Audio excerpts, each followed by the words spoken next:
ಸಂಕ್ರಾಂತಿ ಹಬ್ಬನ ಎಂದಕ್ಕೆ ಆಚರಣೆ ಮಾಡ್ತಾರೆ? ಸಂಕ್ರಾಂತಿ ಹಬ್ಬದ ದಿನ ಅಯ್ಯಪ್ಪಂಗೆ ಯಾಕೆ ಅಷ್ಟೊಂದು ಒಡವೆ ಅಲಂಕಾರ ಮಾಡ್ತಾರೆ ಅಂತ ನಿಮಗೆ ಡೌಟ್ ಇರುತ್ತೆ. ಆ ಡೌಟ್ನ ನಾನು ಇವತ್ತು ಕ್ಲಿಯರ್ ಮಾಡ್ತೀನಿ. ಮಹಿಷಾಸುರನ ಕೊಂದಿರ್ತಾರೆ. ಅದಕ್ಕೋಸ್ಕರ ಮಹಿಷಾಸುರನಿಗೆ ತುಂಬ ಕೋಪ ಬಂದು ದೇವಲೋಕನ ನಾಶ ಮಾಡಬೇಕು ಅಂತ ಹೇಳ್ತಾಳೆ. ಆಗ ಅವಳು ಬ್ರಹ್ಮನ ಹತ್ರ ಒಂದು ವರ ಕೇಳ್ತಾಳೆ. ಶಿವ ಮತ್ತು ನಾರಾಯಣನಿಂದ ಹುಟ್ಟುವಂಥ ಮಗುವಿಂದನೇ ನನ್ನ ಸಾವಾಗಬೇಕು ಅಂತ. ಅದು ಆಗಲ್ಲ ಅಂತ ಎಲ್ಲರಿಗೂ ಗೊತ್ತಿರುತ್ತೆ. ಅದಕ್ಕೋಸ್ಕರ ಅವಳು ಅವಳ ದರ್ಪನ ದೇವಲೋಕದ ಮೇಲೆ ತೋರಿಸ್ತಿರ್ತಾಳೆ.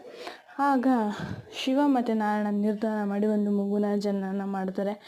ಆ ಮಗು ಹೋಗಿ ರಾಜ ಮತ್ತು ರಾಣಿ ಹತ್ರ ಸೇರೋ ಥರ ಮಾಡ್ತಾರೆ. ಆ ಮಗುಗೆ ಎಲ್ಲ ವಿದ್ಯಾಭ್ಯಾಸನೂ ಕೊಡ್ತಾರೆ ಮತ್ತು ಆ ಮಗುಗೆ ಮಣಿಕಂಠ ಅಂತ ಹೆಸರಿಡ್ತಾರೆ.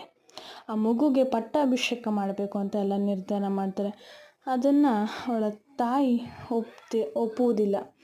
ಆಗ ಏನಾದರೂ ಮಾಡಿ ತಪ್ಪಿಸ್ಬೇಕಲ್ಲ ಅಂತ ಆ ಮಣಿಕಂಠನ ಕಾಡಿಗೆ ಕಳಿಸ್ತಾರೆ, ಹುಲಿ ಹಾಲು ಬೇಕು ಅಂತ.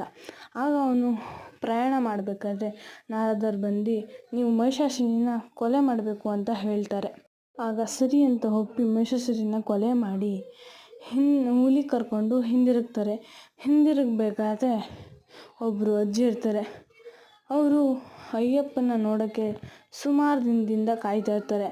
ಅವರು ಮಣಿಕಂಠನ ಅಂದರೆ ಅಯ್ಯಪ್ಪನ ಸುತ್ತ 18 ಸುತ್ತ ಹಾಕಿ ಬೇಡ್ಕೋತಾರೆ. ಅದನ್ನು ನೋಡಿ ದೇವರು ಮೆಚ್ಚಿ ಹೇಳ್ತಾರೆ, ಈ ಜಾಗ ತುಂಬ ಪುಣ್ಯದ ಜಾಗ, ಈ ಜಾಗದಲ್ಲಿ ನಾನು ನೆಲೆಸ್ತೀನಿ ಅಂತ ಹೇಳಿ ಹುಲಿನ ಕರ್ಕೊಂಡು ಹೋಗ್ತಾರೆ. ಆಗ ನಾವು ಮಾಡಿದೆಲ್ಲ ನಾಟಕ ಅಂತ ಎಲ್ಲರೂ ನಿಜ ಒಪ್ಕೋತಾರೆ. ಆಗ ಅವರು ಮತ್ತೆ ಮರಳಿ ಅವ್ರ ತಂದೆನ ಕರ್ಕೊಂಡು ವಾಪಸ್ ಆ ಕಾಡಿಗೆ ಬರ್ತಾರೆ. ಬಂದು ಹೇಳ್ತಾರೆ, ನಾನು ಯಾವ ಕಡೆ ಬಾಣನ ಬಿಡ್ತೀನಿ, ಆ ಬಾಣ ಯಾವ ಕಡೆ ಬೀಳುತ್ತೆ ಅದು ನನ್ನ ಜಾಗ, ಅಲ್ಲಿ ನನಗೆ ಗುಡಿನ ಕಟ್ಟಿಸ್ಬೇಕು ಅಂತ ಹೇಳ್ತಾರೆ.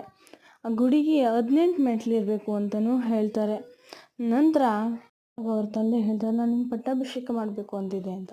ಆಗ ಅವ್ರು ಹೇಳ್ತಾರೆ, ಬೇಜಾರು ಮಾಡ್ಕೊಬೇಡಿ, ವರ್ಷಕ್ಕೊಂದ್ಸಲಿ ನೀವು ನನ್ನ ಜಾಗಕ್ಕೆ ಬಂದು ನಿಮ್ಮ ನೆಚ್ಚಿನ ಒಡವೆನ ನನಗೆ ಹಾಕಿ, ಆಗ ಅದು ಪಟ್ಟಾಭಿಷೇಕದ ಥರ ಆಗುತ್ತೆ ಅಂತ ಹೇಳ್ತಾರೆ.